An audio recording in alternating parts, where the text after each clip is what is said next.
Hypocrisy. Hey, what's up, guys? Welcome to Law Splaining the Interwebs. I am your host, Nick Rekieta of Rekieta Law, perpetually the latest motherfucker on the planet. Even when I set my show 30 minutes back, I still end up being late. But I was over on Nina Infinity's show, breaking the narrative. And every time Nina invites me on the show, her show goes till 11. And I always feel bad because my show is supposed to start at 11. I always have to leave early, still end up late. So it's like, I know I'll set it back 30 minutes. That'll give us time to end the show. Then we just kept on yakking, probably because Cecil was there. I blame Cecil like Flash does. But anyway, we're here. We're here. Big thanks to Camelot and the Camelot Raiders. How you guys doing? Did he have Razor Fist on tonight? I love Camelot. I think he had Razor Fist on tonight, which was probably a great fucking show. Also, big thanks to Joe, my man Joe, who rated me while I was still on Nina's show. I did see that in the chat. So thank you to all of Joe's viewers who stuck around through the blank fucking screen. Welcome. What we're not going to talk about is Hamas and Israel. So if that's what you're thirsting for, because you can't, you just can't find any information about it at all. We're not going to talk about it. So I want to put that out up front. It's a nasty situation. There's a whole bunch of fucking stuff about it. Opinions on both sides are very strong. And I don't have any investment in either side and their politics. Like I can make arguments and understand occupiers, occupancy. I can make arguments and understand about like having a homeland. I got it. I get it. Okay. I hate the human toll that it takes. Like, as much of an insensitive asshole as I am, like I see the suffering that war brings. And it's fucking terrible. So I'm not going to sit and opine on it. I'm not an expert on Middle East history, and I just don't have any investment in the politics of that region. I have a lot of investment in humanity, and I don't really want to delve into the bad parts of it right now. So we're going to do that. Or we're not going to do that. What we are going to talk about, the ISOM lawsuit is moving forward. Now, before you start actually vocalizing the capital letter, lowercase letter, capital letter, lowercase letter meme, you don't want to talk about drama. I'm not going to be talking about the fucking drama around it, but this is an actual interesting legal development. The ISOM lawsuit is moving forward. The International School of Ministry is pressing their trademark action against the Rippaverse. Now, Kurt and I reviewed this lawsuit a while back. I thought it was pretty weak. Kurt seemed to agree that it's pretty weak. Lawyers talk about things and agree and disagree on the weaknesses and strengths, and it doesn't matter what it is. Their statement is mostly what we're going to go through today. And we're going to talk about some elements of their statement that I don't think I considered when we were talking about the case, and I don't know if Kurt did. Does it make the case considerably stronger? I don't know. I'm not a trademark expert, and this is kind of novel territory with the specific circumstances. So we're going to explore those things. I don't know if it's going to be significant, but I know that I hadn't really considered this element of it when we first talked about it. Am I going to be like, oh, now they're going to lose? Like, no. I think overall the merits of the case are tricky, very problematic for the ministry because ISOM's a comic book company. Biggest thing they had before is that they're both publishers of works. And you do have an arguably Christian theme, whether it's Christian or not. Obviously, I don't think ISOM Rippaverse is particularly Christian. The symbolism of a cross on the belt combined with the viewer base and the target audience being right-leaning and maybe predominantly Christian might factor into that. Should it? I don't think that it should. But you do have this arguable Christian iconography in a published work with the same name as a major publisher. And it's not weird for a major publisher of Christian works to delve into a medium like comic books. They've done it a ton. There's the Action Bible and stuff like that. They've done that before. Again, I'm not saying that that means that this is the same thing. The other issue you have is one of predominance in a space. A lot of people go back to the WWF versus WWF, which was World Wildlife Fund versus WWF Wrestling, World Wrestling Federation, right? And no one thinks that the World Wrestling Federation was infringing on or was like being mistaken for the World Wildlife Fund. Like, that's not a thing at all. No one's like, yeah, actually, these men, these giant retards and leotards running around, slamming each other into the ground, pretend manner, that's definitely the same as preserving the polar bears or whatever. It's like the only bears they're after are their own. You know what I'm saying? The ones that are waiting for them at home. But they still won. And a lot of that had to do with the large reach, even though not like contemporarily popular in the way that WWF was. The large reach of the World Wildlife Foundation, global charity that is known globally in charity circles, and WWF as a brand, World Wrestling Federation as a brand, having and also having some negative connotation to it.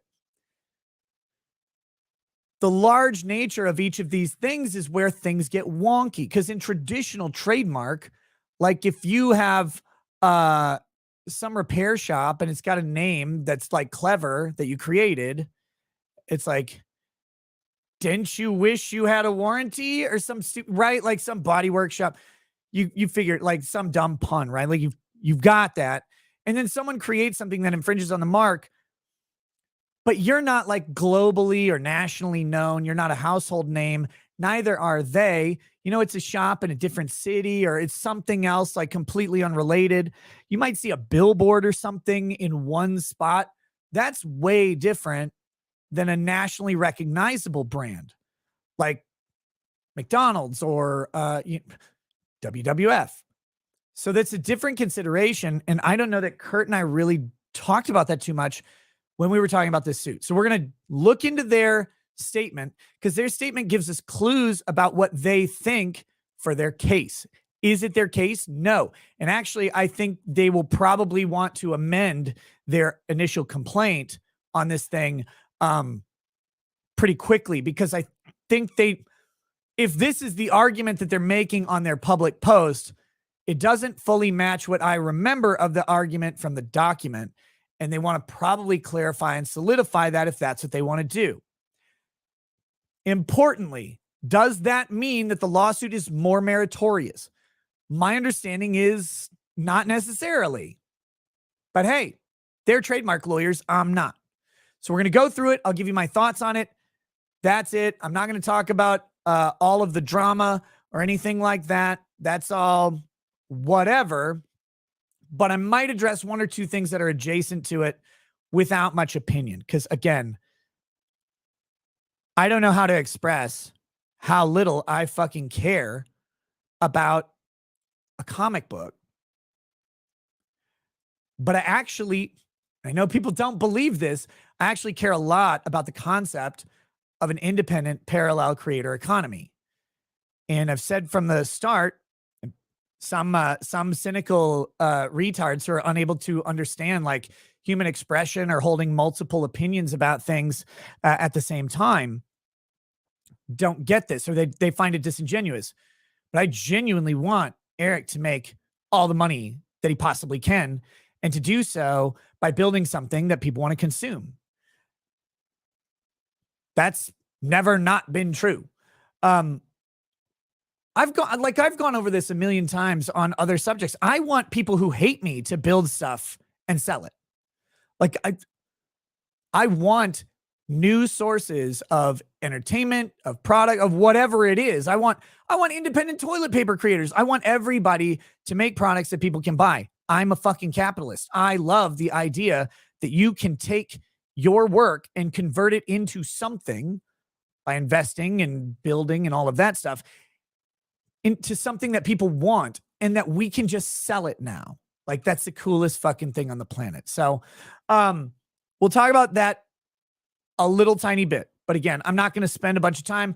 I'm not going to dwell into all the comments and some of it's funny. Like, some of it's funny. But what isn't funny is being in a fucking lawsuit. And so with that, I super sympathize with Eric on, and I actually hope that there's a good resolution on this and that it doesn't take the full suit. I mean, they've said that they tried to settle it, didn't get settled. While that is true, that doesn't mean they can't settle it at any point in the future. So hopefully this does get worked out at some point. But that's that. Speaking of lawsuits and how fucking irritating they are, my lawsuit has an update today. The appellate court did accept jurisdiction of our appeal. So this does not mean they've given any indication on how the appeal will go. Merely that they have agreed that this is an immediately appealable question, an interlocutory appeal, an appeal during the pendency of the action. Because if this is resolved and then the answer is in our favor after the appeal is, if we win on the appeal and then it goes back to the court to assess the question, if it's then resolved, in theory, we could win outright and end the fucking lawsuit and save everybody time and wasted money, because this lawsuit has always been frivolous. It's no secret. Montegraph and his lawyer have strategized this lawsuit to extract resources from me, not to give to Montegraph, but just to cost me. Like, that's the whole purpose. And I get it. Excellent troll, wonderful, magnificently pulled off, you losers. But that being said, that doesn't mean that the lawsuit has any merit on its own. It's always been frivolous. It has never been serious. Montegraph has sued people and lost over the exact same stuff because he has a reputation and there's no contrary evidence about it. That's just unfortunate for him and how he's built his character, but that's what it is. Sorry. With that, we have the appeal moving forward, so we'll talk about that a little bit. It's not going to be too much to talk about on that front. There's, again, we kind of covered it, but we'll cover it in a little more detail. And then we have a little bit of unintentional racism that I found in a couple spots, and they just made me really, like, I was just enjoying them. Nobody is more racist to black people than black people. And so we're going to look at that.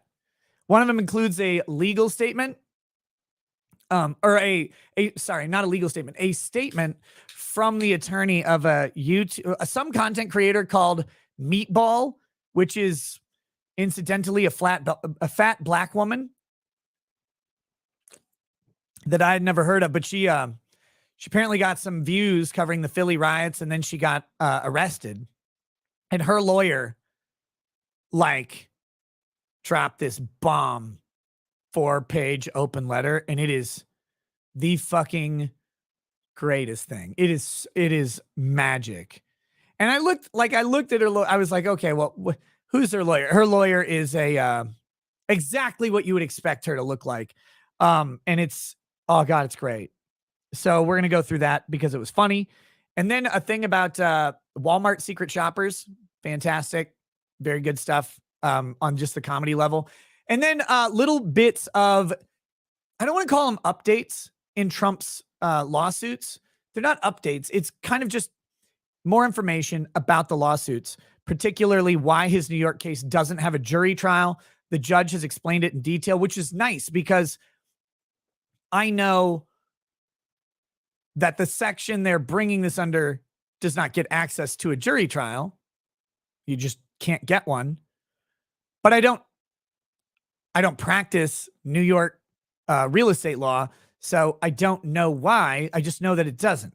The judge has explained it a little bit more clearly. So I can give you that little bit of info about why there's no jury trial. Remember, the media gloated that his lawyers never asked for a jury trial. They couldn't. You can't. I mean, in theory, they could have motioned for one. The judge flat out says, I would have denied it. You don't get it. You don't get a jury trial in this type of action. So that's one of the things. The other thing has to do with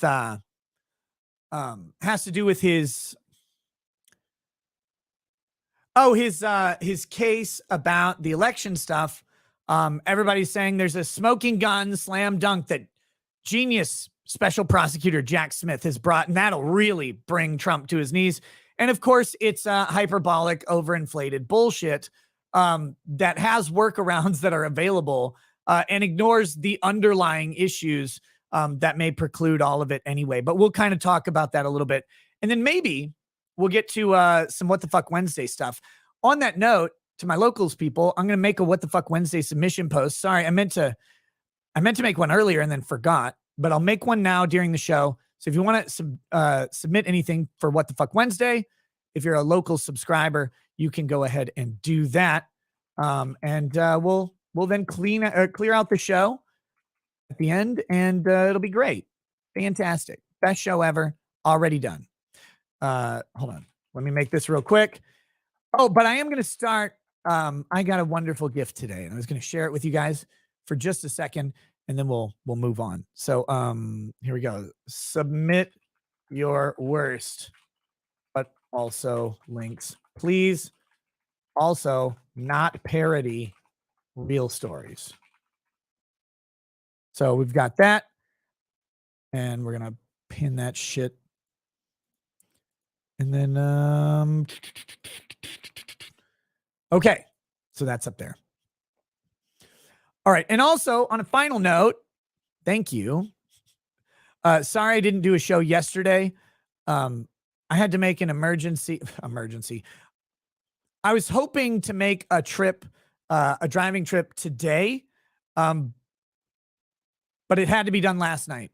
And so I was also hoping back by midnight, but I didn't get back till after 3 a.m. And so I figured starting a local stream at 3 was going to be a mess. So I didn't do that. I needed to get to bed when I got home. So it was not fun, but was not expected. I wanted to do a show yesterday, but I couldn't do it today. Just wasn't going to work. So with that, let's get started here. We've got some. Oh wait, this is the gift I got. Now, look, my 6-year-old drew me a picture. It's kind of hard to see because of some of the colors, but it's her and me watching the sunset, and it melted my fucking heart. So that little girl she's great. She makes my life very happy. Ocean Redux says, let's effing go. Everyone take a shot. I will in a moment. Matthew Self says, can you have Ryan clip some of your best toast, fat shamings, and rants throw up as an intro to your show while waiting on your homophobic nose? I was thinking that. I was like, I should put up start the stream and then put up like a 10-minute thing or whatever. That'd be a good idea. Ryan, the editor, says, another year bites the dust. I thank the Lord for every day he's gifted me, and I pray that he will continue to do so for a while yet. And cheers to you for all that you have done for me as well. God bless you more, sir. Oh, Ryan, I've just padded your resume with terminations. Like, that's not very helpful. Dude, it's your birthday? I didn't even know. I didn't even know it was his birthday. God, I'm the worst. On that note, Ryan, I will drink some of my favorite whiskey in honor of you. This is the Joseph Magnus Cigar Blend Bourbon.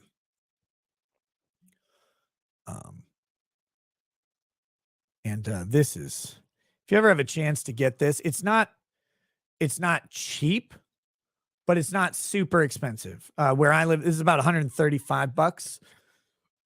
And it punches well above $135 bottle. It's bourbon finish in Armagnac, sherry, and cognac casks, which is a bunch of French bullshit for tastes really, really good and has a lot of good character to it. So cheers to Ryan, the editor.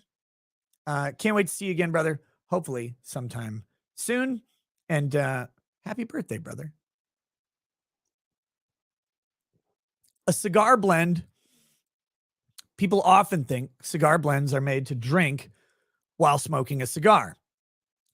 Makes some logical sense, but you don't actually want to smoke a cigar and drink a good whiskey because the cigar mutes the it mutes the mouth a little bit, right? Like it defeats the purpose of a good whiskey. So a good cigar blend is supposed to kind of give you the concept of smoking a cigar while drinking whiskey without actually doing it. And Cave Kingdom says Dalmore cigar malt is my favorite of all time. And that's a fantastic bottle. That costs like a little over, that's over $200, but it's really good. But yeah, that's what cigar blends are for. They're not for smoking with it. If you're going to smoke a cigar and drink whiskey, drink a cheap whiskey. Please do that. Don't waste a good whiskey with fucking cigar mouth. It's not good. Not good for you. All right. And then we've got one more. Shipwreck 13 says, gotta have my cup of Joe before you. Would you ever consider doing a stream about homeschooling with the misses and others to break down curriculum along with what you deem important for education? I don't know that the missus wants to do a stream talking about homeschooling, but I have long considered doing a stream talking about homeschooling, and the person I really want to do it with would be Kevin Sorbo's wife. They've created an entire homeschooling curriculum. She's an avid advocate of homeschooling. I would love to interview her about that and their experiences and stuff like that. I think that would be really informative for people, and it'd be a better source probably than me, being that they've been so invested in it. So that would be a cool one. So we'll see about that. Oh, guys, I'm very excited. I am going to go to Mar-a-Lago soon, very soon. And it's going to be great. So that's going to happen very soon. I don't know what I can disclose about it or anything.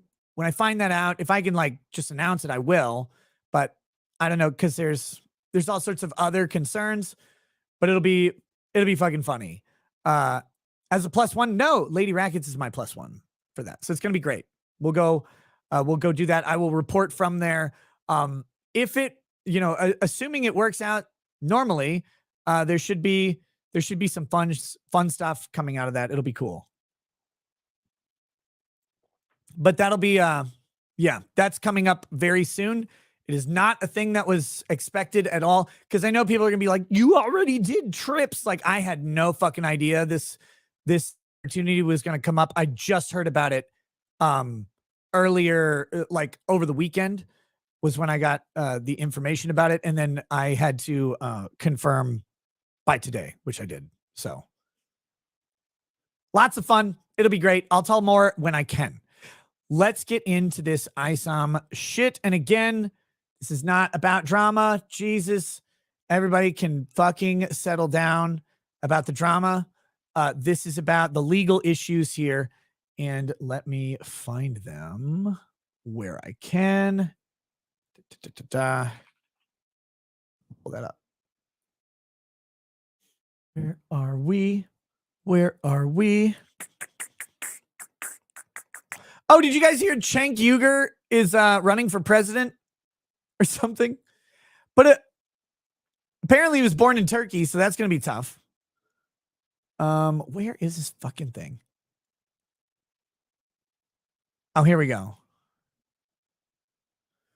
So this is from Baron Gilfillan. Who is this guy? Oh, he's the CEO of the ISOM ministry. All right. We're going to read through this whole thing and see what they say. And then I'll give you my commentary. I don't know.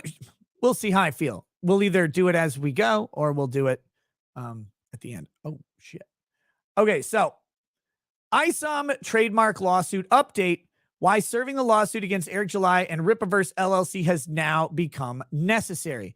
Last we left off, the ISOM lawsuit had been filed in federal court, and this is how you do federal actions. You file the document, and then you ask the court for a summons. In this case, they filed the lawsuit. It had not been served, and we heard from both ISOM and from Eric July that they were in talks looking to resolve the dispute amicably. And there is some encouraging words about that going on, and that this thing would hopefully be taken care of. That, however, has seemed to fall through. As they have said here, it is with deep sadness that Good Shepherd Ministries International, ISOM.org, announces that its efforts to reasonably settle its ISOM trademark dispute with Mr. Eric July and his business Rippaverse LLC have been unsuccessful. Good Shepherd had hoped to avoid the time, effort, expense, and uncertainty associated with litigation, but settlement negotiations have reached an impasse. Now, before people read too far into this is a very diplomatic way of saying we asked for something and they didn't want to give it. Does that mean that what they asked for was reasonable? No. They think it's reasonable. We have no idea until someone comes along and says what the offer and counteroffers were. We may never know. And I would think that both parties at this point are not going to be disclosing that publicly. Nothing stops them from doing so, and they may, but the wise strategy would be not to. Typically, this isn't typical. This is a social media fight as much as it is a legal fight. So I don't know what people are going to do, but the traditional advice would be don't talk about any of this stuff. Settlement negotiations cannot be used as evidence outside of very, very rare circumstances in a court case. So you have the freedom to offer whatever. In theory, ISOM could have just as easily asked for $1 as $10 million. And that will have no bearing on the case as it moves forward on the trademark infringement. That doesn't set a value. It doesn't mean that they believe a trademark is worth this or that. All it means is that they can ask for whatever. What they asked for was clearly not what Eric and Rippaverse LLC were willing to do. Whatever that is, we don't know. I've seen a lot of people say, oh, they could have just done X or Y. In theory, that might be true, but we don't know. So everybody calm your tits about what everybody should do in a lawsuit. Speaking from personal experience, people told me, like a bunch of legal experts told me how I should have dealt with my lawsuit, how I should have settled or done this or that or whatever, just paid for it to go away. And those options were never on the table. So with that, it's like, you don't know what the offer is, so you can't comment on what should be done. That's an important note here. Now, there is a bunch of, how do I say this? Grimm's Bar says ISOM is a Native American name. Completely irrelevant. How do I say this, though?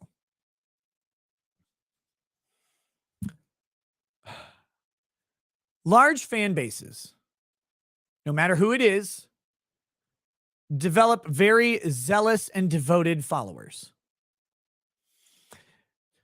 Not all of them are experts in all categories.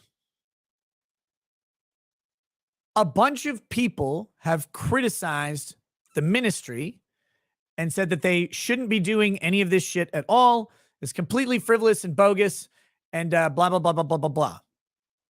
Let me offer a mild and minor counterpoint to this. In trademark, not in copyright, but in trademark, you need to protect your brand. You need to take steps to protect the trademark, or you can lose it. It can become sufficiently diluted. How do you do this? It does not mean you sue and win. That is not what it means, but it does mean that you take some sort of action to assert the ownership of the mark and attempt to protect it. It possibly means asserting ownership, asking for a nominal license fee, and accepting it. Then you are willingly exchanging the right to the trademark to another person. Saying, yeah, you can do this. Look, we just want to protect our brand. We're going to, we're being very conservatively cautious on the protection of our trademark that we've worked very, very hard to build. We're just going to need $1,000 or whatever to show that for a license fee. Who knows what it is? But it doesn't have to be this massive amount. It can be less. It can be a thing that is nominal, and that is sufficiently protecting the brand. But you do have to go through the steps to protect the brand. So everybody's shitting on the ministry right now for trying to protect their trademark that they built for 25 years. Come on. This is what they have to do to protect their mark. They have to take a step.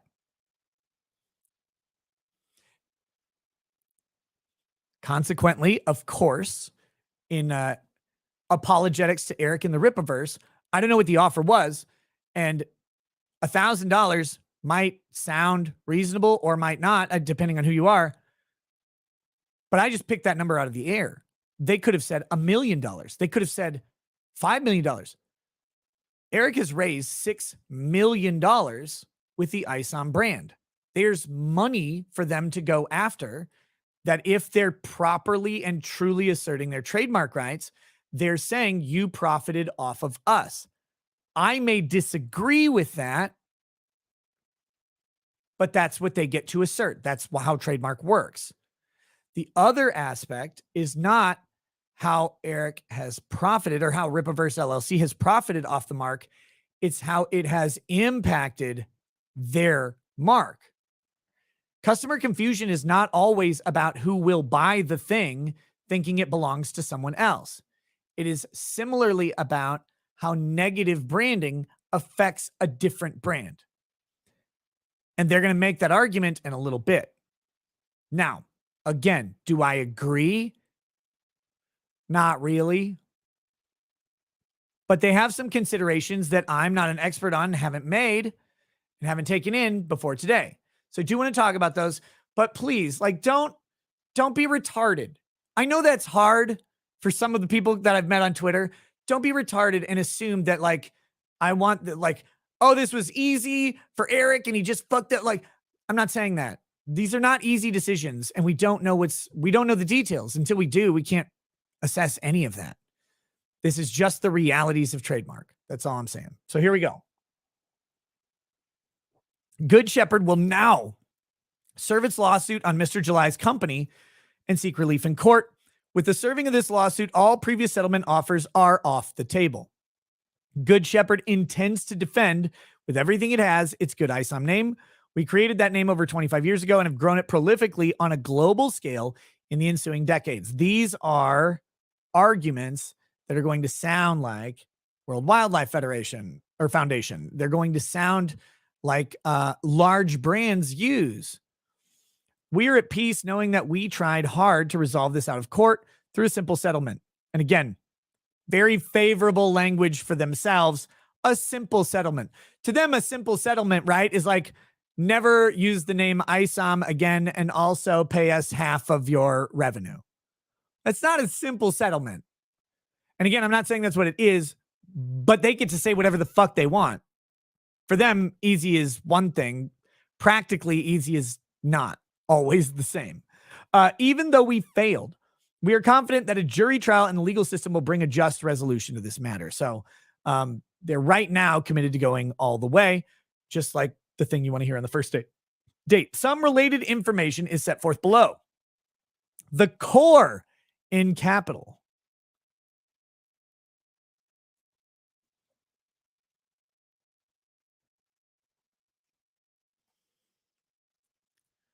I need a minute.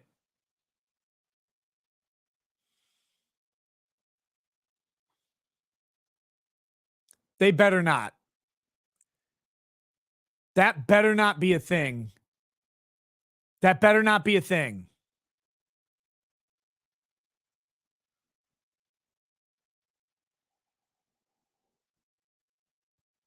Johnny Rico says there are several towns named ISOM in the US. Guess they better get ready to lawyer up. Not the same thing. Towns are not in trade.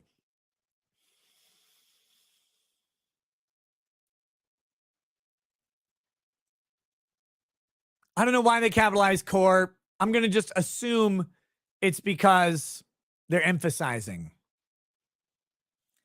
The core issue in this dispute is trademark infringement. A basic test for trademark infringement is whether consumers are likely to be confused as to the source of the trademark things. Yes, consumer confusion is the core issue in every trademark dispute. In other words, are consumers likely to think there's a connection between one, Good Shepherd's decades of using its ISOM trademark and Good Shepherd's U.S. registration of its ISOM trademark, and two, Mr. July and his company starting a little over a year ago to use ISOM as the name of a graphic serial novel character. As mentioned below, we already are far past a likelihood of confusion. We have evidence that Mr. July and his company have caused actual confusion. Now, Kurt and I talked about this evidence. I think that the email from I don't even remember the guy's name, to them was a troll. It looked like a troll move to me. It had a bunch of jokes and internal references. I don't hold it as like actual evidence of consumer confusion, okay? They don't have any reason to believe that, but I would presume they have more information about that. Now, there is another email cited in here, and I'm going to say it. I think the email that they're going to quote in a little bit, I think it's fake. I think it's a well done fake. I think it is just referential enough to be a nod to the memes and the internal jokes, but I don't believe it's real. It might be. That's what makes it an excellent satire if they wrote it, but I don't trust any of this stuff. This thing is too big on social media, and no one can control what people do. I'm going to regard it as fake, but I have no idea about their customer confusion evidence beyond these two emails. But if they believe it, maybe that works. And we'll talk about that in a minute.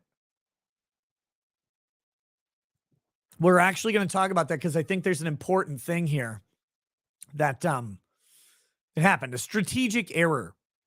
And again, that will come as close to the drama as it gets, but it's informative in the issue. So number two, Mr. July. Oh, wait, we said that. As mentioned below, we already are far past likelihood of confusion.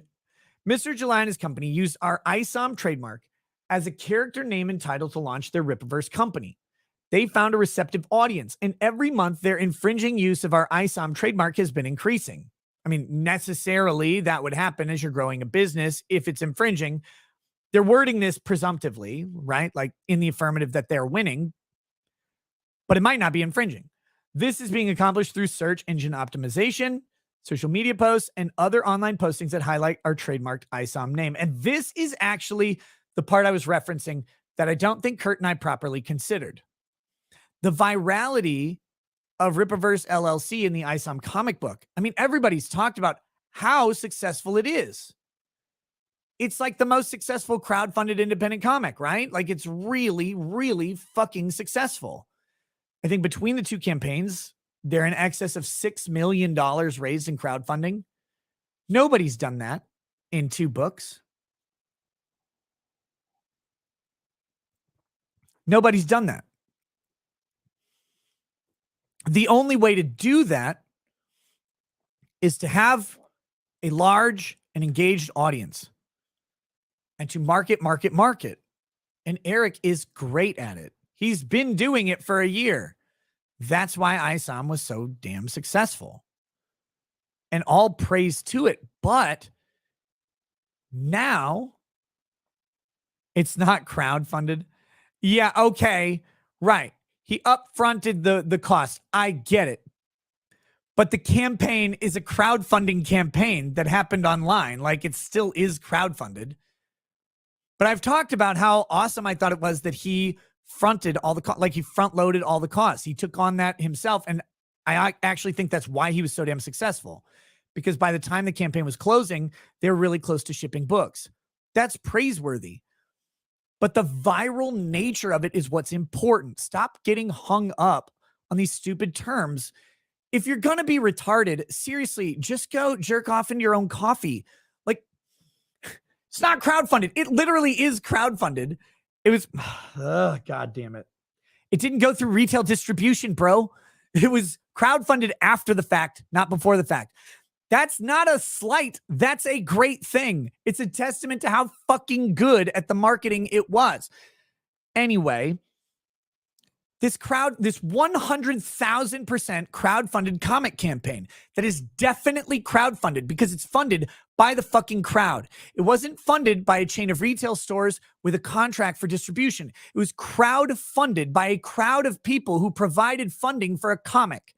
If you don't understand that, you're the dumbest motherfucker in the room.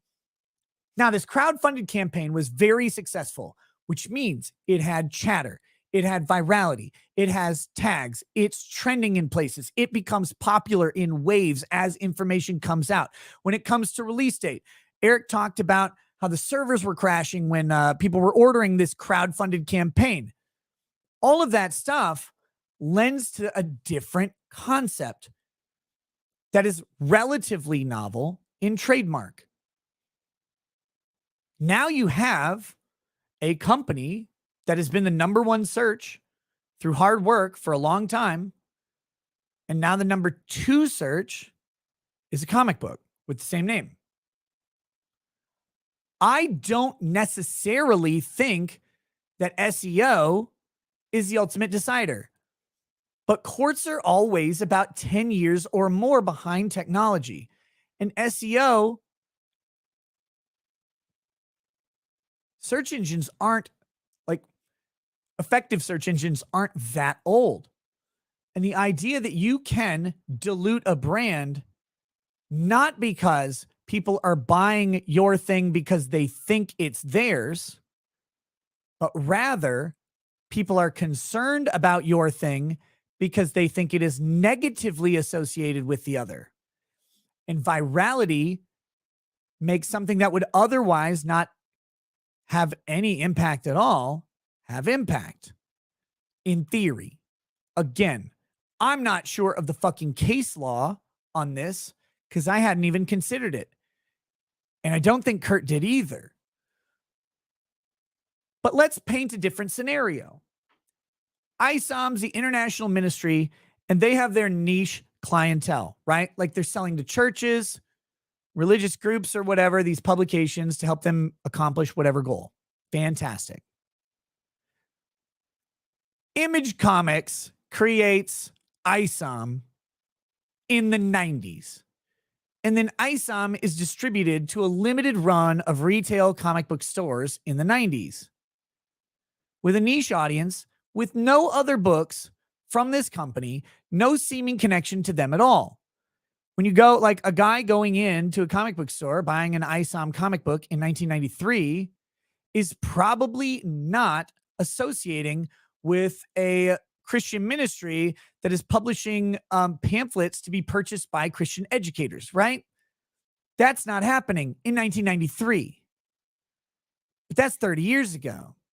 In 2023, when you pull up a search of them, they're now on the same, they're not just on the same page of results, they're 1 and 2. And it's entirely possible that the ISOM comic will overtake the ISOM ministry because the ministry's audience isn't broad and popular in the same way. It's a broad audience, but its market is typically going to be organizational or institutional as far as I can tell. Like moms and dads are not going out like, I'm going to buy some ISOM stuff from the ministry. Churches are buying big bundles of it and handing it out to kids or parents or whatever. Missionaries are going out into the mission field, distributing these pamphlets and Bible tracts or whatever they sell. I don't really even fucking know. It doesn't matter. But now you've got two national or globally, or even globally recognized brands. And the chatter, the algorithmic placement of their search results by popularity puts them in strong contention. It wouldn't have been in the 90s because there wouldn't have been that connection. But social media has changed all of this game. It's kind of the whole point of ISOM, right? Is that social media has changed how comics can be done. and for the better. And I agree. But with that comes these other hurdles that maybe people hadn't thought of. So I don't want to overemphasize this SEO thing. I do not know the case law on it. It might be a novel idea or novel argument. I don't know, but it is interesting as a legal argument. But I'm not going to say, oh, it's going to put them it's going to bury them. Ripaverse is going to lose. I have no idea. I just know that I hadn't thought about how search results and virality impacted this thing before now. So for those of you who want to immediately dismiss it as a concept, take a moment, think through it. None of this requires you to think anybody in the equation is bad. And this is the weird binary aspect of online communities. Like ISOM is protecting its trademark in the way it has to do it. It sucks. No one wants to do that, by the way. They don't want to pay their fucking lawyers to protect their trademark. They'd rather just not have to do that. But you have to protect your trademark or else you can lose it. And you paid a lot of fucking money. You invested a lot into it. So they have to do this. People are like, you're an evil, purportedly, allegedly Christian. Stop being fucking dumb. Stop being so fucking stupid that you're out there slamming this company that has to protect its trademark. They have to do something. Now, their reasonableness can be an input. That's subjective, but we don't know the details, all right? But stop being like, you shouldn't do this to a poor innocent man. They have to. They have to assert their ownership. It's the rules. No one likes the rules. The rules cost money. If you don't have the money to do it, you're fucked.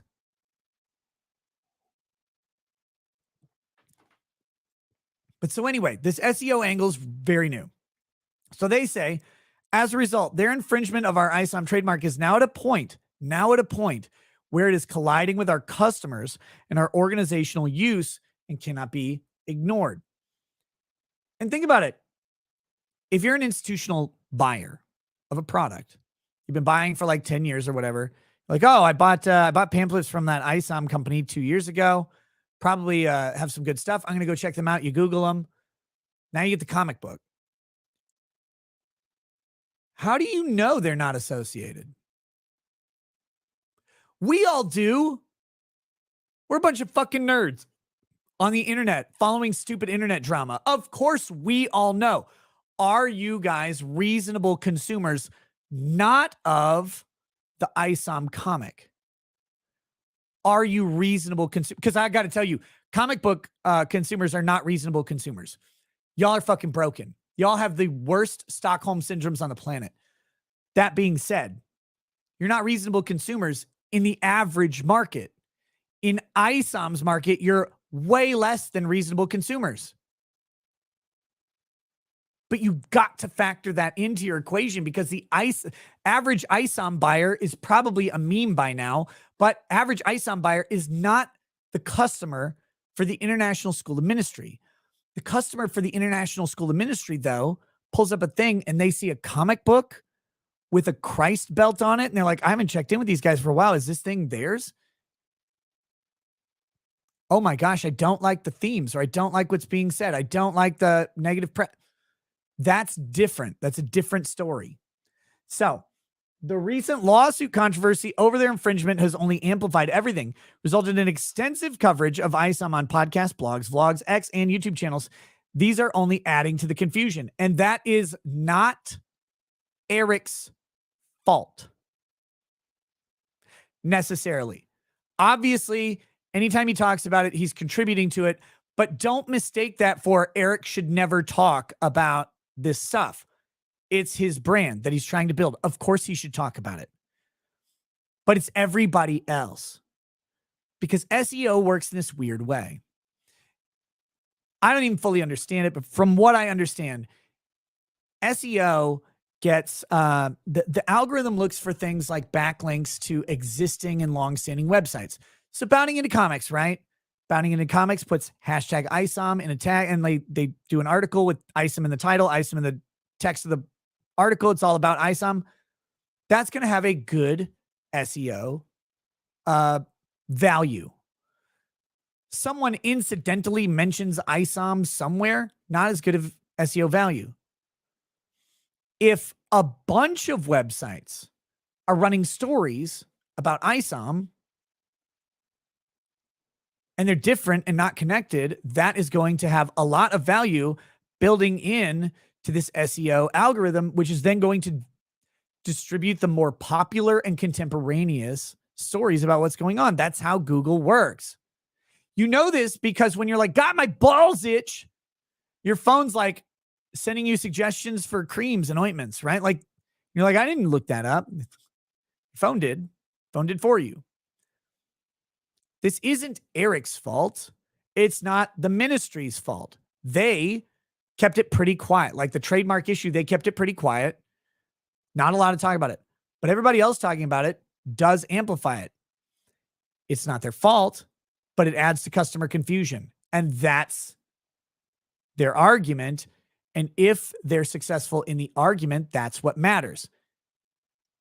Because the underlying issue, and this is what is really important to this trademark thing, it's not if you intend to cause customer confusion, it's if you do cause customer confusion. Because the ultimate remedy would have been not using the mark. And people lose sight of that. They're like, obviously, Eric isn't trying to sell Christian School of or International School of Ministries product. Like, that's clear as day. No one who knows the characters and actors in this thing thinks that they're trying to write off this brand. No one thinks that at all. But it doesn't matter because the mark did exist. You have an affirmative duty to look for marks and determine if your actions could be infringing. And then you're not in control of what happens after you go public. Not go public in the IPO sense, but go public. Because they'll always say you could have just chosen another name. You chose this thing. Well, I didn't mean to. Sorry. Now you're fucking up our business. You didn't mean to, but you are. So that's the argument. It's not my argument. It is the only argument about trademark. Because I know this is going to be misinterpreted. I've met you, internet. I know you, lovable figs. I'm just trying to tell you what the issues are. And there aren't many people who will right now. Some of them cannot, and others will not. But I'm trying to tell you the issues here. And again, I do not want Eric to lose this lawsuit. I very much want it to go away. I know how expensive this shit is, and it's stupid, in my opinion. But I'm not involved. So I'm trying to give you guys a very neutral take. I know because some of you, as covered earlier, and as is factually apparent on Twitter, some of y'all are goddamn retarded. And you're not gonna do it. You're gonna like slam on your fucking keyboards like a bunch of degenerate. I don't know. I don't want to say something that can be taken as racist. So like a Pakistanis. So here we go. Here's some of the many reasons for the likely and actual confusion. Both organizations spell the ISOM name in the exact same way. Yes. While that seems obvious, it's also really important because adding words to the mark would change the mark. Some people have posited the amazing ISOM, the powerful ISOM, whatever it is. You could add some adjective and change the mark, but they don't. Would that preclude ISOM as a lawsuit? Not necessarily, but it would give a stronger position. Okay. But that would be one way to do it. As a result, internet searches of the word ISOM bring up both organizations and products side by side. Under images and on YouTube, this confusion is amplified. And that's the issue, right? Now it's 1 and 2, I think. Social media hashtags, including ISOM, are similarly confusing, especially hashtag ISOM. Both organizations pronounce the ISOM name in the exact same way. Which is funny because I think people were actually like using this as defense before. Correct me if I'm wrong. But when this initially dropped, weren't they like, well, how do they pronounce it? Is it ISOM or is it ISOM? Your questions have been answered. And it's funny because it does mean, though, and of course they are, that ISOM's got somebody monitoring the situation. But they do pronounce it in the same way, apparently. There's your answer. Both organizations are engaged in the online sales of publishing content, and people are underselling this as an argument.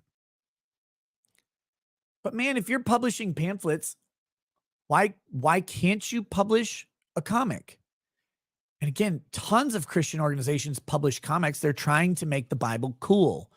It's like you don't have to make a comic to make the Bible cool. All you have to do is just read Leviticus and what happens to women. It's fucking hilarious. Oh, a woman gets between two men fighting and she grabs one of their dicks, chop her hands off. Shouldn't have touched that shaft, bitch. Chef. But they do. They try to make the Bible hip and relevant to different audiences and different mediums, of course. Both organizations have products that have a Christian theme or mark, i.e., Mr. July included a cross on his character's belt. I think this is an unfortunate accident. I don't think the cross on the ISOM character is representative of the Christian cross.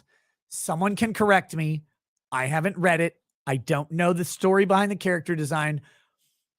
I believe it's not a cross so much as just an even plus. A cross tends to be above median on the horizontal, right? The cross beam is high because it's you're hanging from it or whatever.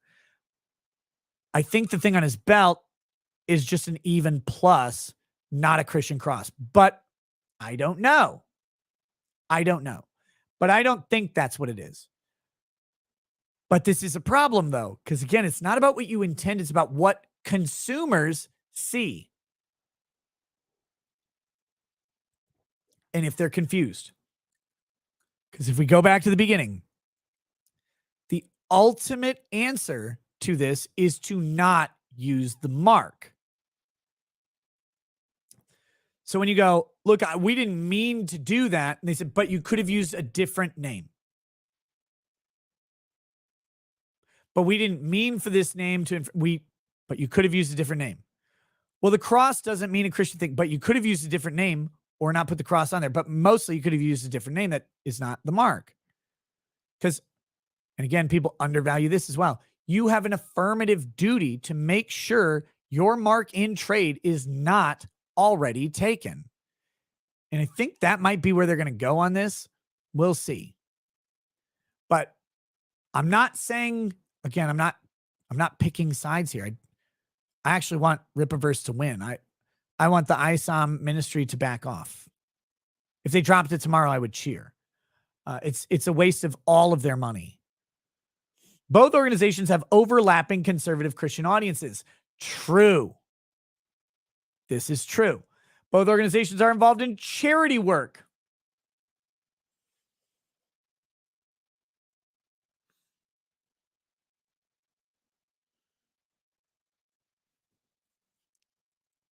God damn it. God fucking damn it. Both organizations have merch products that look very similar. Kurt and I went through them. I don't think they look all that similar, but maybe. Maybe. I don't know. That argument loses for me. They seem distinct. The brand name, the fonts are very different. To me, it does not look confusing at all. But as mentioned above, Mr. July's use of ISOM is not just likely to cause confusion. Already, we've come across many examples of people actually being confused as to whether we are the source of or associated with Mr. July's comic book and character.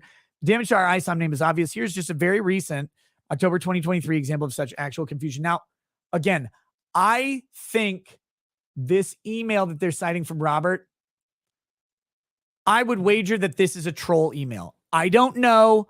Either way, I don't know anybody involved in any of this. Let me say this very clearly, guys. As funny as the internet can be, lawsuits are not funny. They're not funny.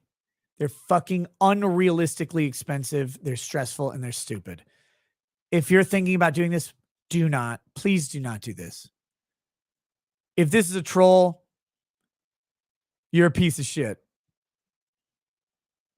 I know you're trying to be funny or whatever, but you're a piece of shit. Like, don't do this shit. Because, like, this isn't helping anybody. So, hello. But this could be real. I don't know. I think this is a troll. I'll show you why. I apologize for such a strange email. First of all, that's a troll. But I just recently saw a YouTube video my son was watching. That's a troll. And I saw something that genuinely concerned me regarding ISOM. I may have misunderstood, but from what I understand, a man representing your brand stole money from children in need. This is the troll right here. Like, and frankly, I find that unacceptable.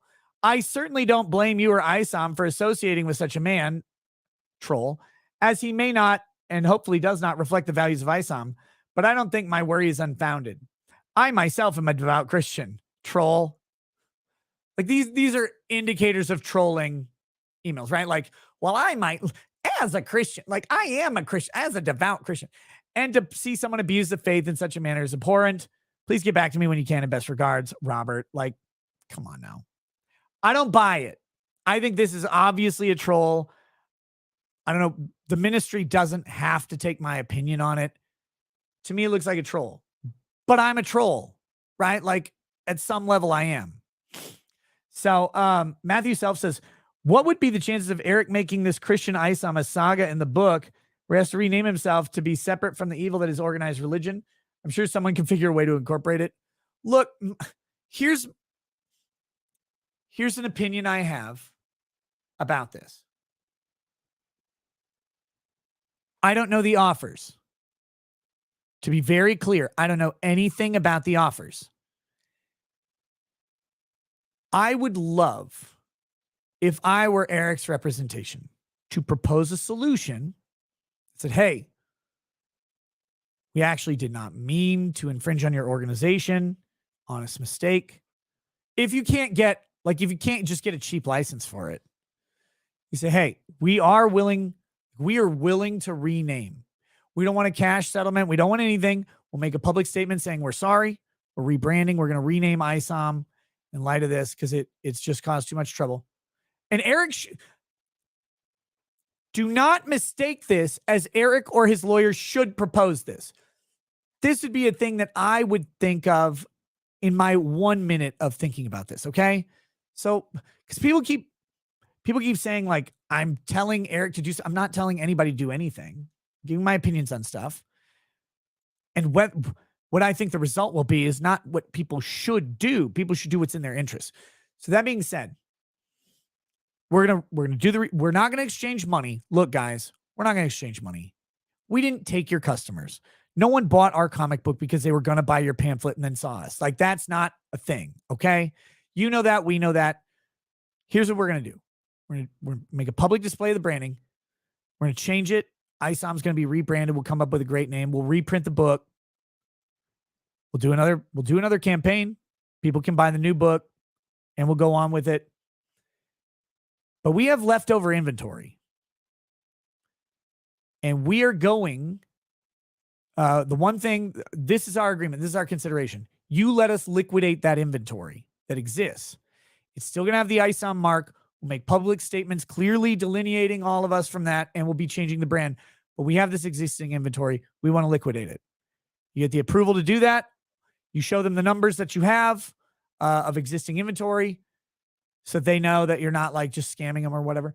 And then you liquidate it and you raise the price to like $100 an issue, $200, $300 signed, because it's never going to be available again. ISOM will be not a thing. You've now created scarcity.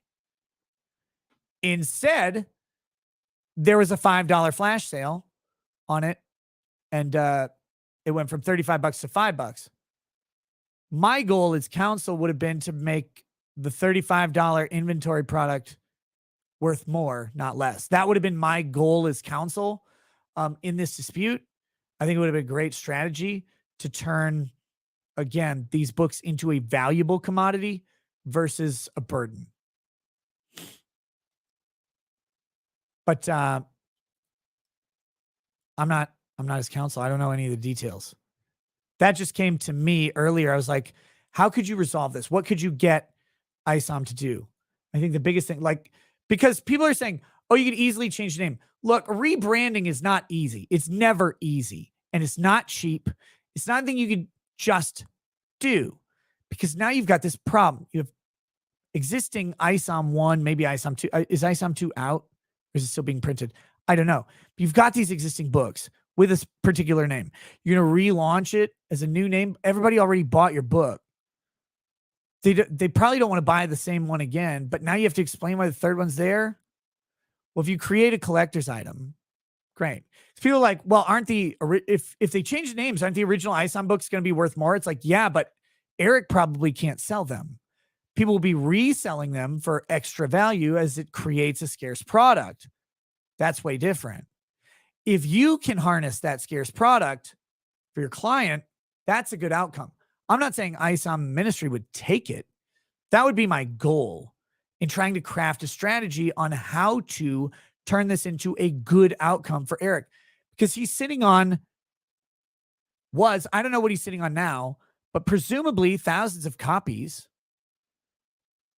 of ISOM number 1, because he did that flash sale making him $5. Now that's $30 of revenue that they forfeited for this campaign.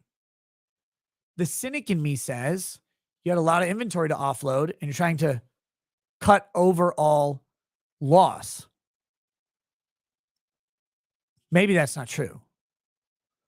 But if you have 20,000 books, you sell them $5 a piece, it's $100,000. 20,000 books create scarcity on a product and a brand that will never exist again. You sell them at $100 a piece, it's $2 million. Way different, right? I don't know. I'm not Eric's lawyers, clearly. And I'm not saying ISOM would agree to that. That's the type of resolution I would try and hammer out. Maybe cut him in. 20% of it's going to go to you guys. We'll create $2 million worth of revenue. We'll give you guys 400,000 of it. Cool.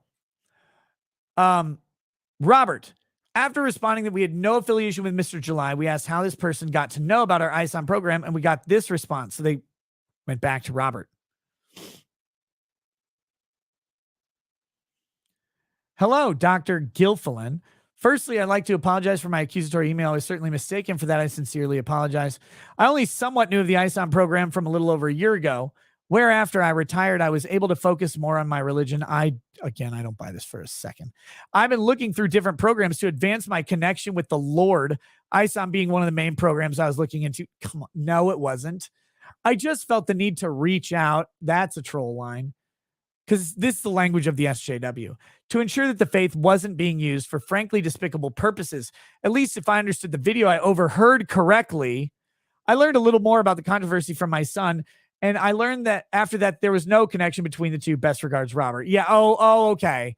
Yeah. After he sent the email, he learned more about, again, troll email. Don't believe this at all.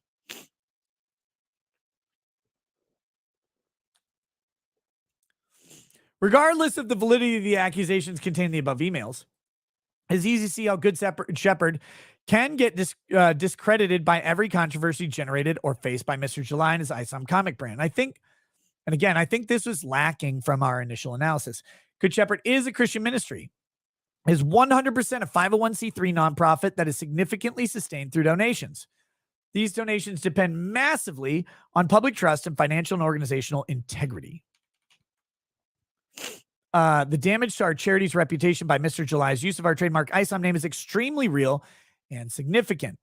And this is an interesting consideration as well, right? Like, their integrity matters. Their curation of their message matters a little bit more than maybe like a car wash or something. As mentioned above, at great expense and effort, Good Shepherd adopted and has used for decades our name ISOM. This is how we are referred to all over the world. This is no different than other organizations like IHOP, IBM, and KFC. His branding has become their trademark letters.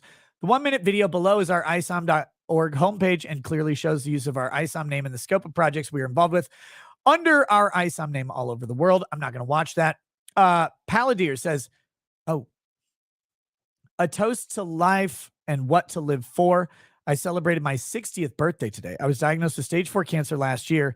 Cancer is in retreat. I'm healthier now than I've been in 30 years. And that's some feel good fucking toasting, isn't it? Ugh.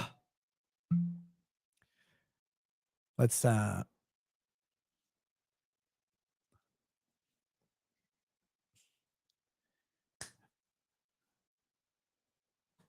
we go. To Palladir. Happy 60th birthday. Congratulations on pushing back the Mongol hordes of cancer. May it be in full French retreat forever. May you become only healthier, more robustly experiencing life than you ever have before, having tasted its end for a moment. Cheers to you. Enjoy it, brother, every single minute. All right. Back to this. Mr. July is not shy about his personally held beliefs and has a significant audience, especially on YouTube. True. While he is certainly entitled to his own beliefs, we do not want his beliefs, statements, and actions to be wrongly attributed to Good Shepherd because of his use of our registered trademark, ISOM. And again, we're getting into that new, like sort of novel to me approach. Not that sales are going to happen, but that negative association is happening. Specifically, and among other things, Good Shepherd is concerned about Mr. July's prolific use of unacceptable swear words. Hey, you know what? Fuck you, fuck this ministry. I will defend to the death my right to profanity. Fuck you. Jesus doesn't care about your fucking words. Stop it. I actually hate this. Like, I hate this argument. I get why they're making it, but fuck off. I know all you guys swear behind closed doors. Fuck you. I don't like this at all.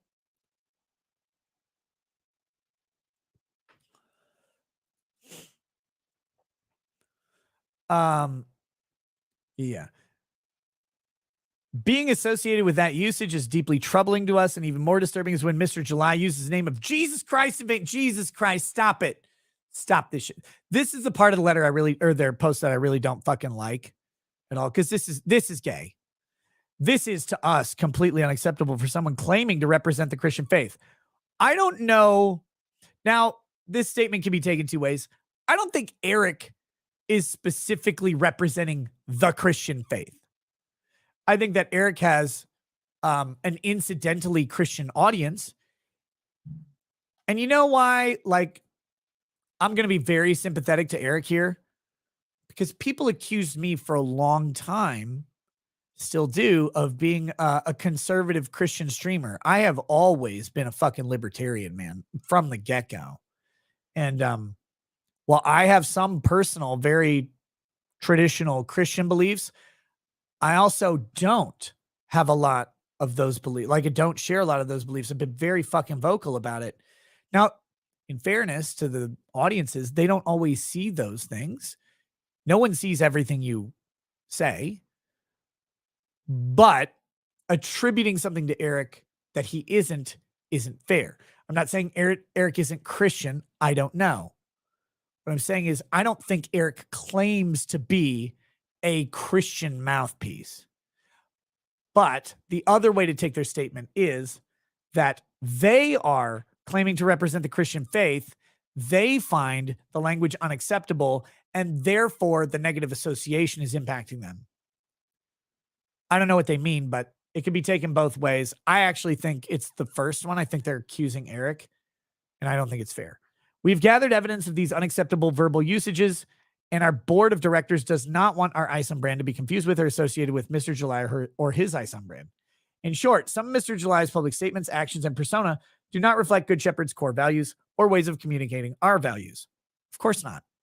He doesn't have the same values as you. He doesn't claim to. Why would he? For these reasons and many more, we are serving, and this is actually kind of a loss. This is an argument in Eric's favor.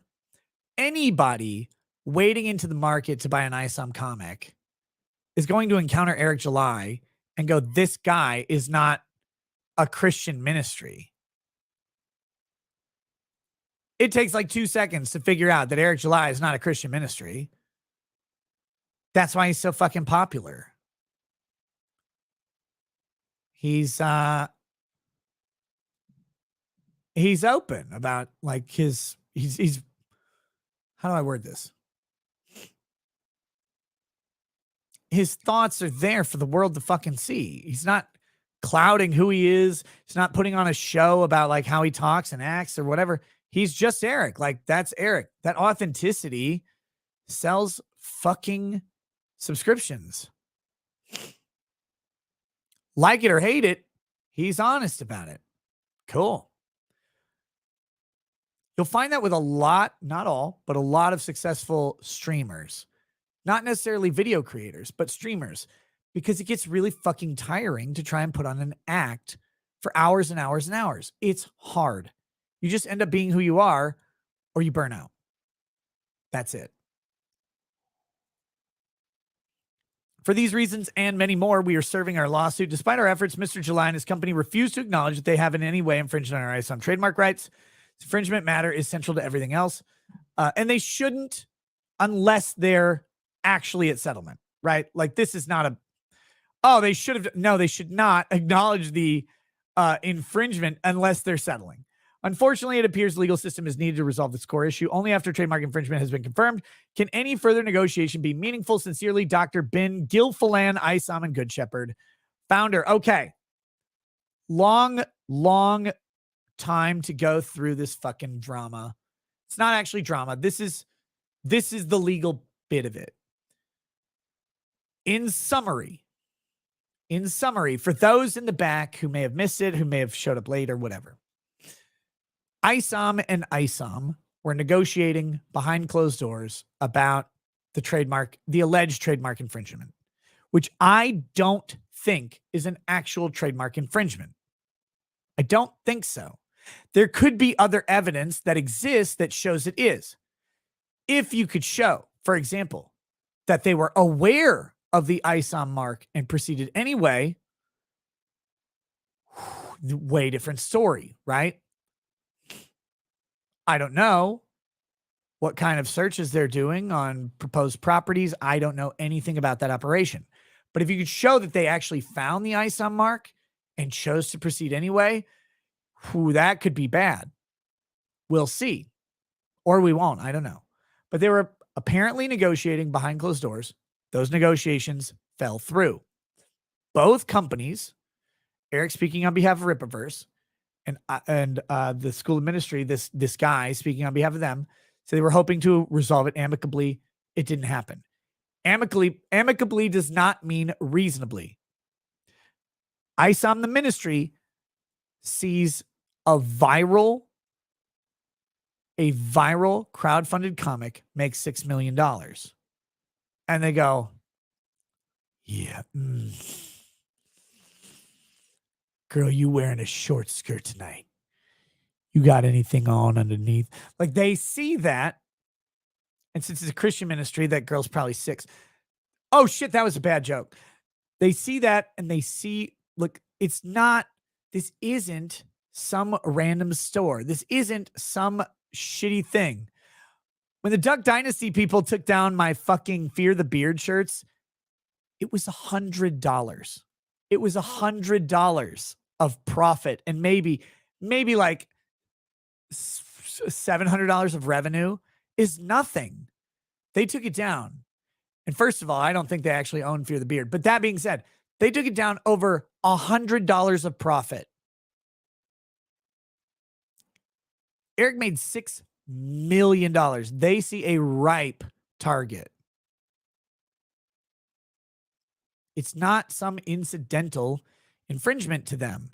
It's a major player with money that has earned a ton, and they're going to assert that their brand is responsible for it. Is it? I don't believe so. But let's hypothesize that you're searching for Christian publications for teenagers, and you type in ISOM because you know they do tracks or whatever, and the second result is a comic book.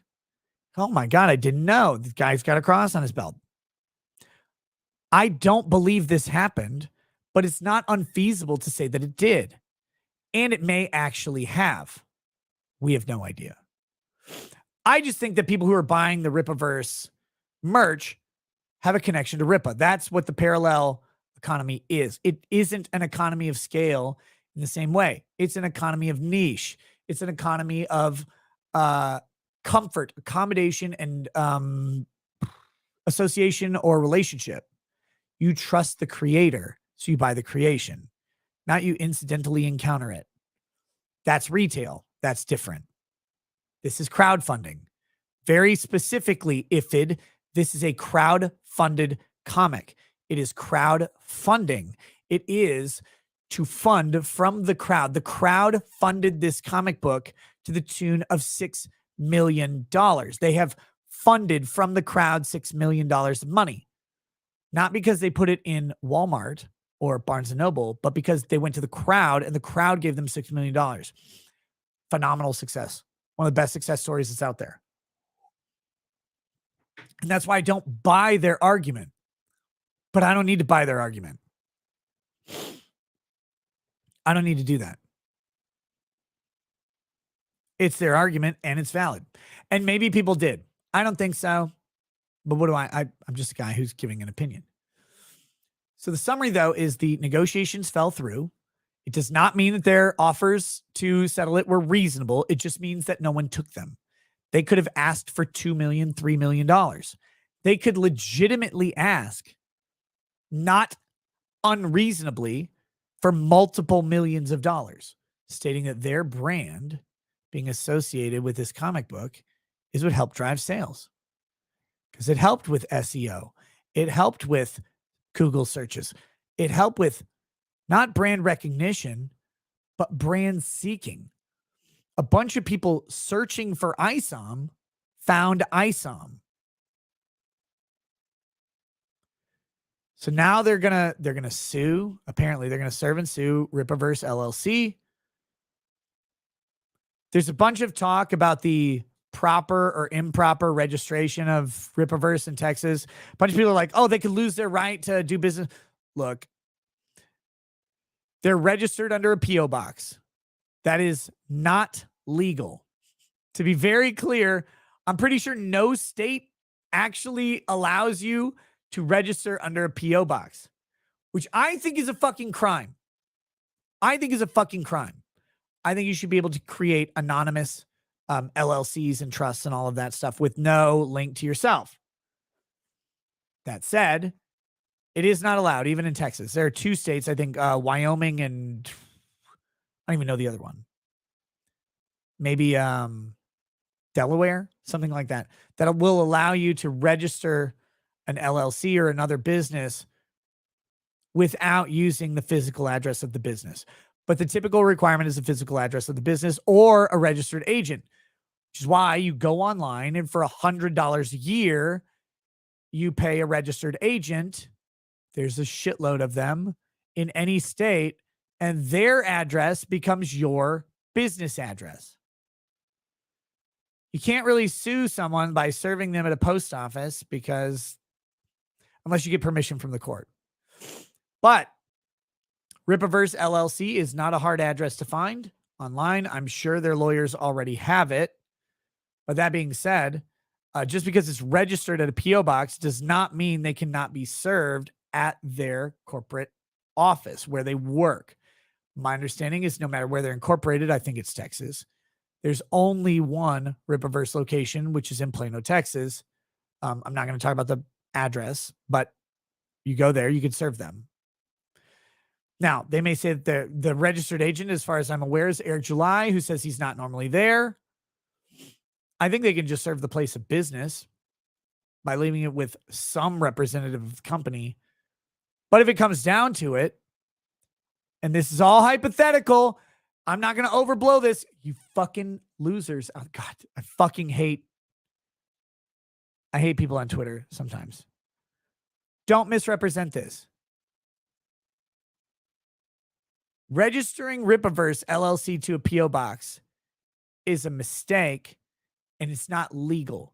Does it mean you can't do business in Texas? The corporation's invalid. They're going to get fined. They're going to get dissolved. No, it doesn't mean anything.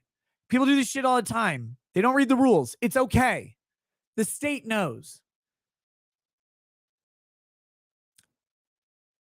Here's what they'll do. Here's a simple answer.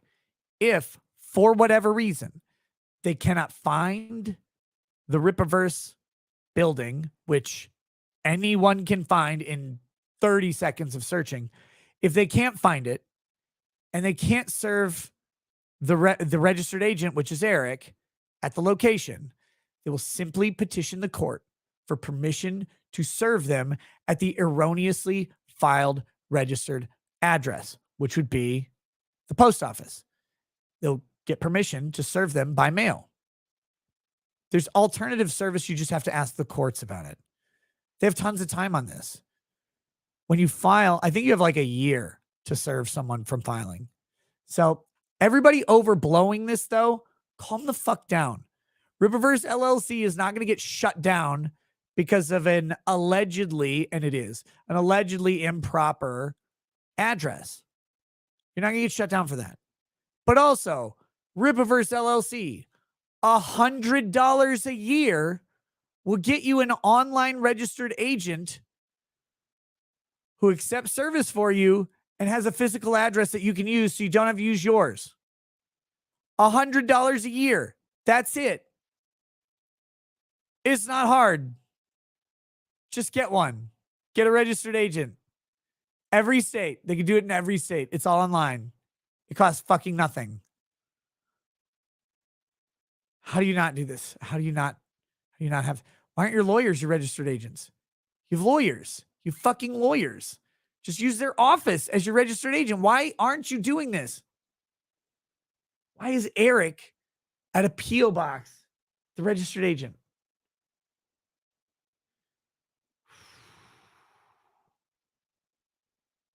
Again, the short answer to this is simple. I do not believe any malicious intent by anybody in this issue. These are unforced issues to deal with. They can be remedied at any time. But the erroneous registration, do not overblow it. It's done all the time in a million businesses across every state. It will not cause them to lose their license or something like that. It'll simply need to be remedied once it's discovered. But all of this shit is approved by a fucking robot that doesn't care. Did you fill out the form and click submit? Yeah, and you pay your $100 or $80 or whatever it is. Yeah, of course you did. Done. That's it. That's all they need to do. Everything after that is done by automation. It doesn't check. It's not like, wow, we checked out your business. No one's sending anybody out to these businesses. And if they come up that they have improperly registered, once it's discovered by the state, they'll send a notice saying, hey, can't do this. Please provide an updated address. That's it. And again, my non-solicited, completely free and completely non-legal, but just general business advice is online registered agent has a physical office location in your state and it costs $100 a year, $8 a month. Get one. Don't put your own fucking name and your own fucking address on a business registration when someone else can do it for you. Or incorporate and register in a state like Wyoming that doesn't require it. There we go. James Gartner says, Jesus fucking Christ, have some fucking fun with words. Fuck, profanity is fun. It sure is. God, I love it. I love it. Okay. There's one more thing I want to talk about, and then we're going to go to Rumble exclusively.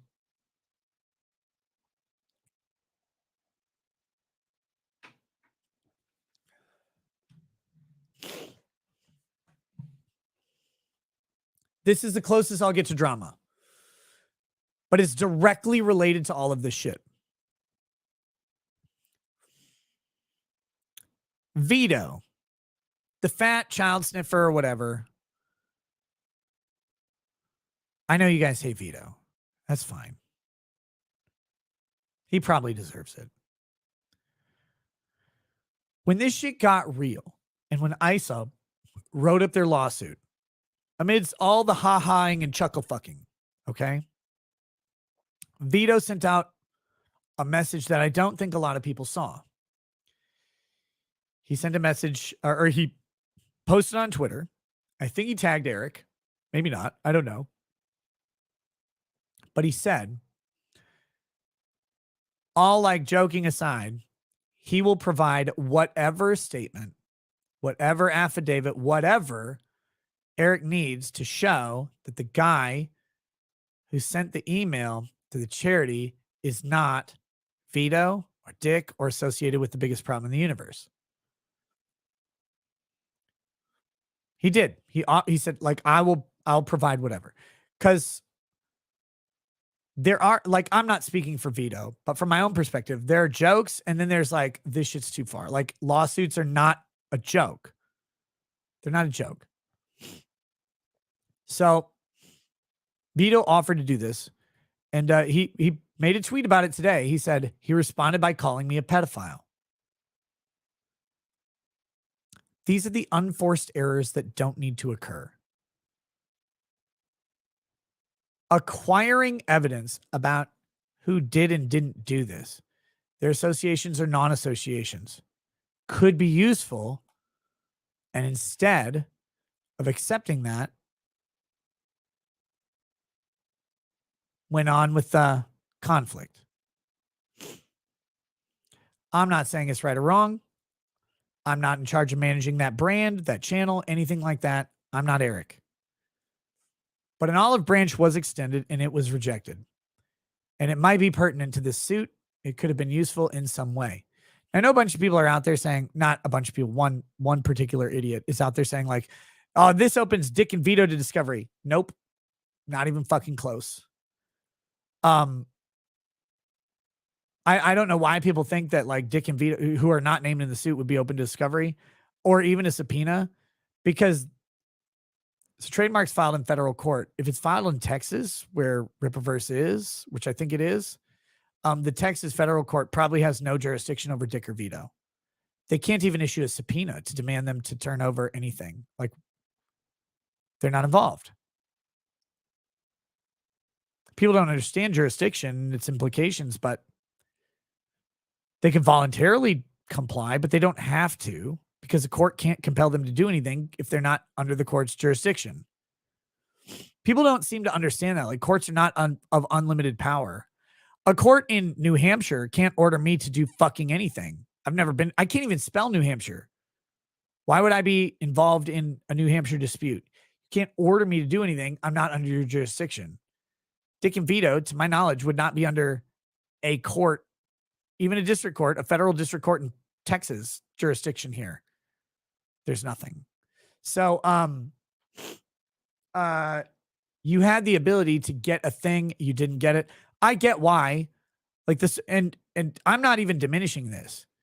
The legal questions and the social media questions are distinctly different.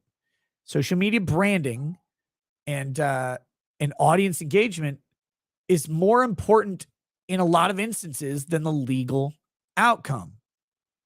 I've advocated this for years. I say most lawyers don't understand this. You can lose but still win if your social media branding is correct. But I do think it was a misstep in this. And that's not a drama thing. That's an unpredictable thing that this was going to go where it goes. But hey, any chance you have for voluntary compliance with any sort of discovery, try and find it. Try and find it, take advantage of it. That's usually a good thing to do as long as there's no strings attached. I'm not saying Vito's an honest broker or Eric should trust him. He should get it and then call him a pedophile. That would be great.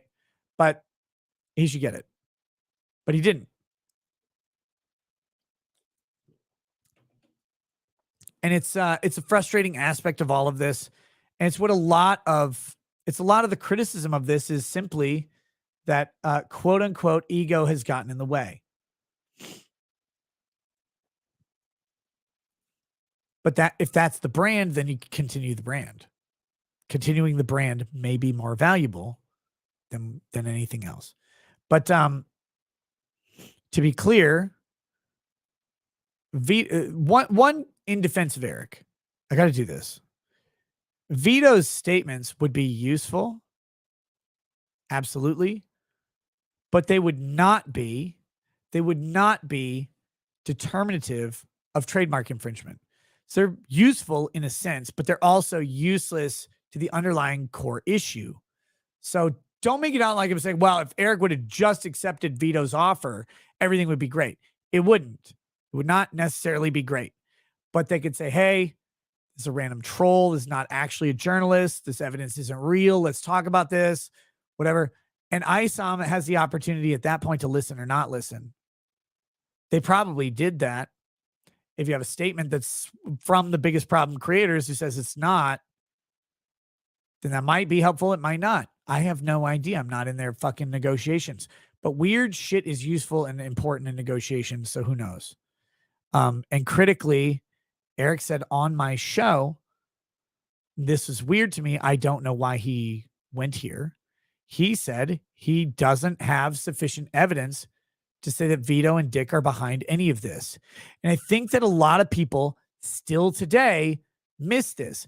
And the only reason that is because people have been shitting on me for fucking months saying, show me the evidence that Dick and Vito are behind this. Just show me the fucking evidence. I don't think it exists. And when he was on my show and we talked about it, he said, I didn't say they did this. I was like, you didn't? You didn't do that? No, actually, let's just go ahead and, while we're here, let's take a peek at how that went down. Cause it was fucking wild. Where is it?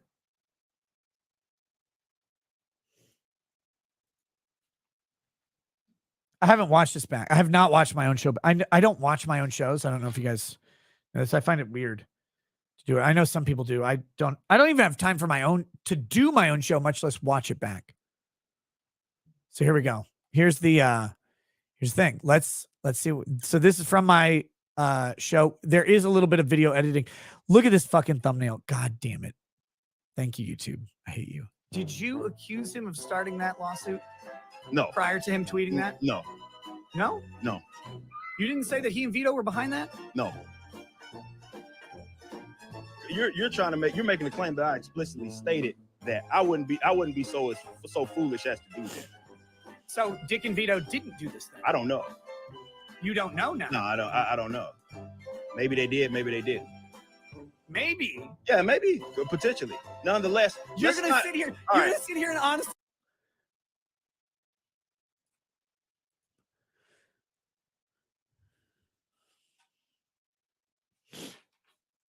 If you don't have the evidence to accuse someone and they offer you support,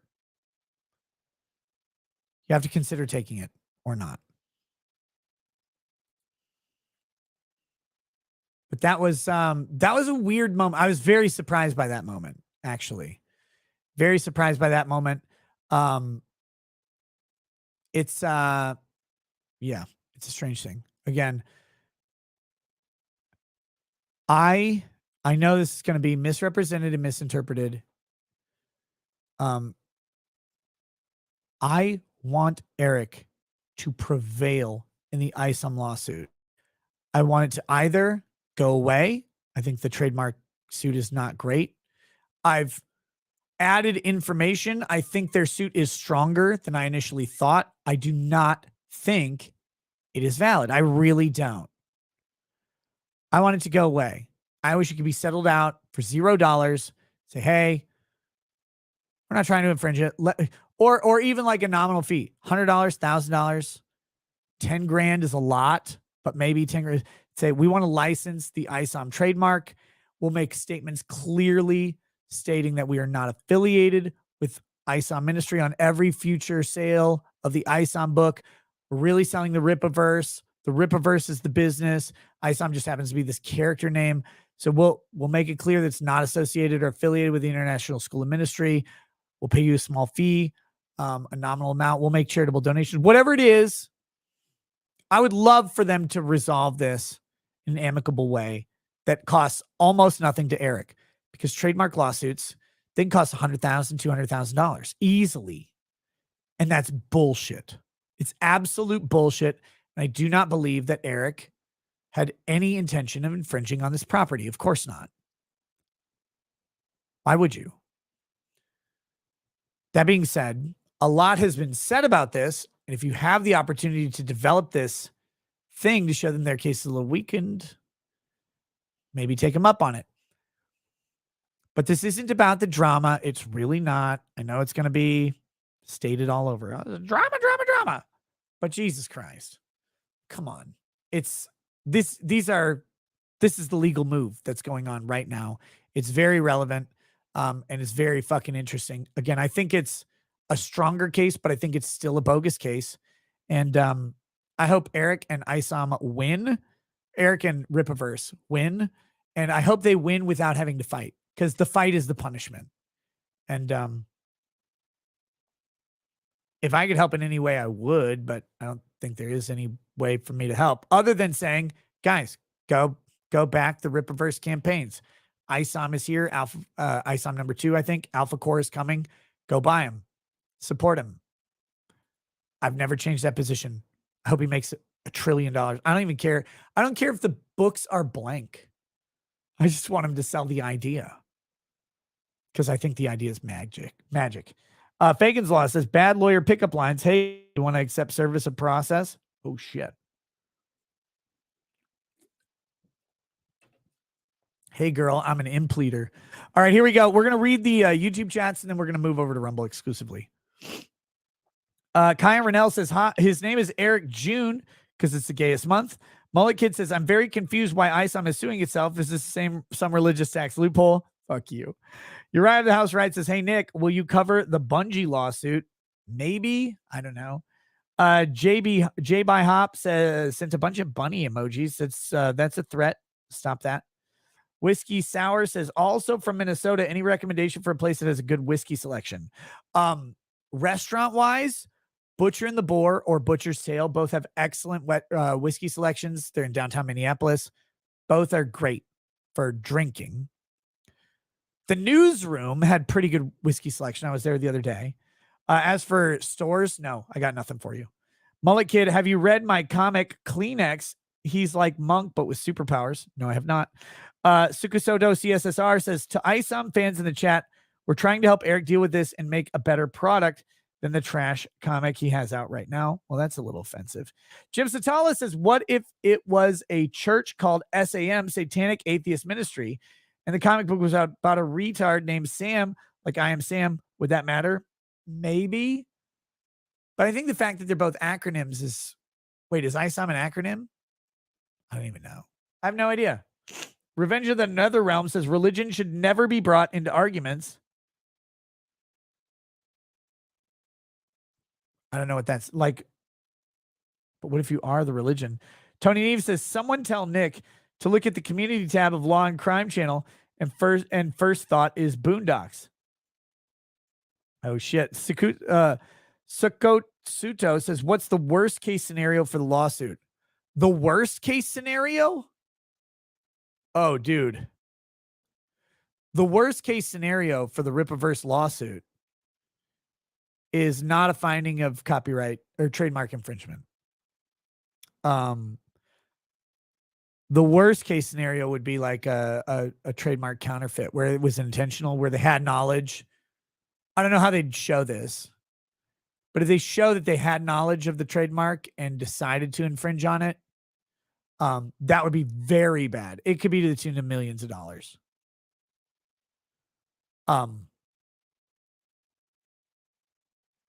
It would be devastating to the company. It would probably tank it. I don't know how you'd survive. That would be the worst case scenario. I don't want to make it out like that's going to happen. But God, it could be really fucking bad. Again, this is a company that made $6 million, quote unquote, allegedly off of the branding of another organization that presumably pulls in a shitload of money. I don't think that it did make that much money off of the branding of the other company, but that's the trademark argument, right? How can you know? We have this trademark because you don't know. Everyone could just, like, who's fans of the comics could just say, oh, I've never heard of them. But is that true? We don't know. Intellectual property is not protected from what people say about the intellectual property. It's protected from the possibility that someone stole it. I don't think Eric or Ripaverse or anybody there had any intention of piggybacking the good name of the ISOM International School of Ministry. I think that's ridiculous to suggest that. They're not actually in the same market. There's no actual overlap of customers. There may be incidental overlap, but not intentional, right? Like they're not selling to the same people. But that being said, that's not what trademark's about. Trademark is about can you fuck it up? Can you profit from our name? And can you tarnish our brand that we built? That's their argument. We'll see how it goes. Hopefully it does not go poorly and it's just resolved because it's already too much, guys. Hayden75 says, I hope Eric gets it stopped. They figure out what weirdo even brought this to ISOM. Somebody wanted to cause problems. I'm a fan of the comic. Obtuse Gnome. That's the guy who allegedly sent the email. A lot of people have said Obtuse Gnome is Dick and Vito.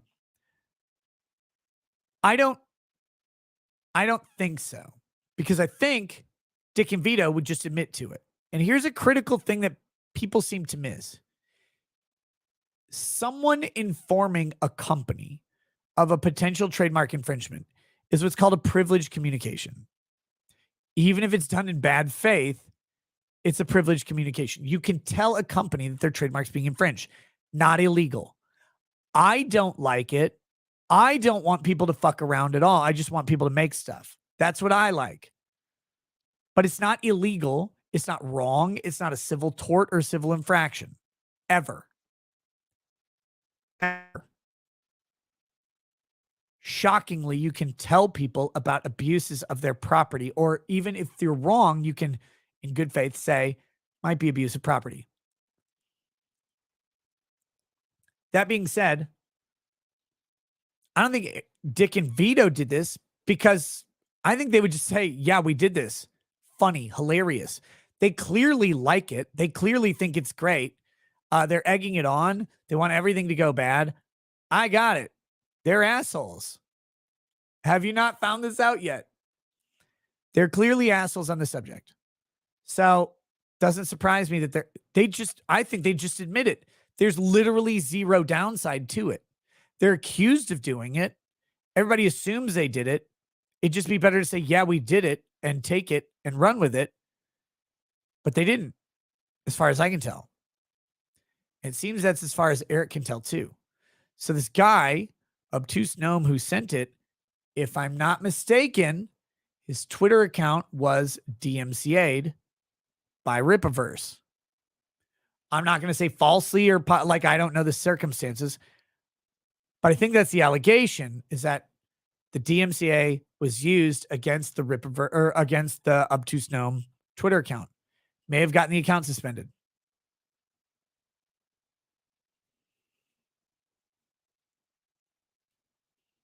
I don't know.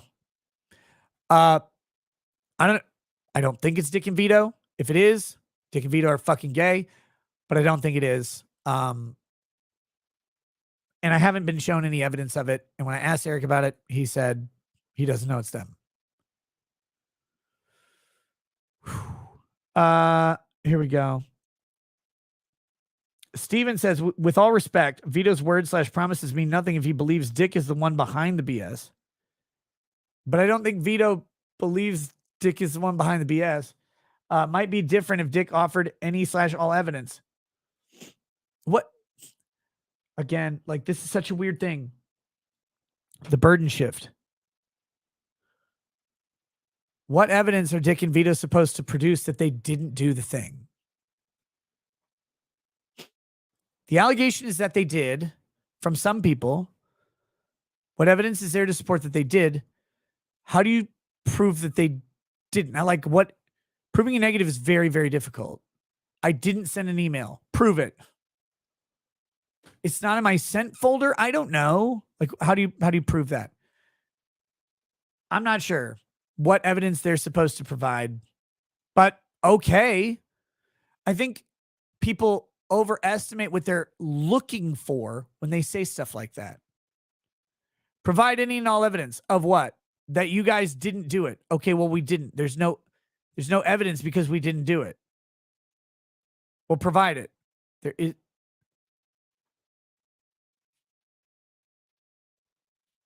What is that? Like, what is the actual thing that you want them to do? It's a legitimate question. And you can answer it. No one has to like them, by the way. Dick and Vito are both assholes. I don't give a fuck if you like them or not. Probably don't. It's healthier. Trust me. But that being said, people will say stuff like that. Well, if they just agree, like Vito offered to provide statements, sworn affidavits, I think, that they're not associated with the guy who sent the email. That's the only evidence. Like, it's a sworn statement, because you can't prove you aren't associated with someone. They can only prove that you are associated with them, right? Like, they could provide an email. Oh, you contracted them, you asked them, you did this thing. They can do that. You can't prove a thing that didn't happen. It's weird. But I think people get lost in these fucking fights, and they forget how proof of anything works. Anyway, we're going way too long. Steven says, you just said Vito offered to help. Yeah. Yeah, people miss that. And rightfully so. Don't follow Vito on Twitter. He's a fat idiot. Don't follow him on Twitter. I don't. But he did tweet out an offer to help a while back. He was called a pedophile. And so now this thing's moving on. Would it have stopped the issue? No, probably not. Might it have changed the bargaining power? Maybe. Probably not. But that's the thing. He did offer to help. You can think it's dishonest and disingenuous. Fine. I'm not telling you to accept anything from anybody. It's so fucking weird. But if you don't, though, you may be overlooking an opportunity, and you're not going to be able to easily bring them into the lawsuit. Lisa Gordon says, dementia sufferer, lucid today. Hey, what's up, Lisa? Can you please hug your family on our behalf, the chat, and let them know we appreciate them for letting us take your time away from them? Lisa, absolutely. Absolutely. Thank you. Thank you for sharing. And in your lucidity, this actually strikes really close to me, because 3 of my grandparents and 2 of Lady Ragged's grandparents suffered dementia and Alzheimer's. In your lucidity, know that you are loved by your family and by your community, by the people around you. And though at times you may not recognize or remember them, they will never, ever forget you and the impact you have on them. In your lucidity, smile and reflect on that. Remember that you are loved and valued, and please carry that with you in consciousness and subconsciousness, in contentment and joy, and peace to you and yours. Tara Rayner says, your favorite Canadian wanted to say, I love you and all in free speech. Any trials you're thinking of doing or interested in? I'm watching Maya versus J Hatch. I've heard about the trial. Very bad. Courtney Clenny is the next one I'm looking to watch. Okay. Here we go, guys. We're going to go. We're done with YouTube chats. I took way too long on this subject. Sorry. I didn't intend to go almost 2 hours on it. We'll do that. We'll talk about my lawsuit. We'll hit the fucking unintentional racist stuff. It's not going to take as long. And then we will wrap it up, giggity, and shove it in. All right, guys. I will see you over on Rumble in like 25 seconds. And then I'm going to take a brief bathroom break. But we will continue the show over there. Steven says, apologies if I worded it wrong. No. You didn't word anything wrong. Sorry. I'm not saying to prove a negative, saying Vito's promise means nothing to Eric if he believes they're lying. Maybe. But maybe not. I don't know.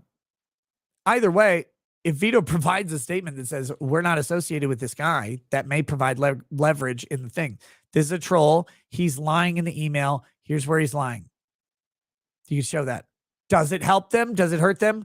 Does it hurt them? No. Does it help them? Not necessarily, but maybe.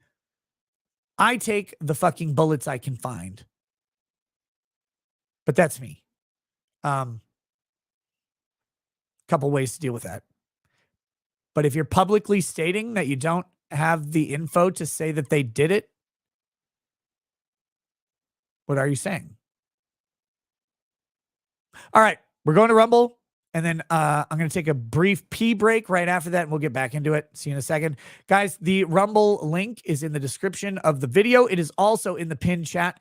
If it's not in your description, that's on you. Just refresh. We'll see you over there in just a minute. We got 7,500 people over on Rumble, and I would love to lick all of you. Thank you to the YouTube audience. If you don't go to Rumble, I still love you, even though I'm disappointed in you. See you next time, which is tomorrow night. Peace. Peace.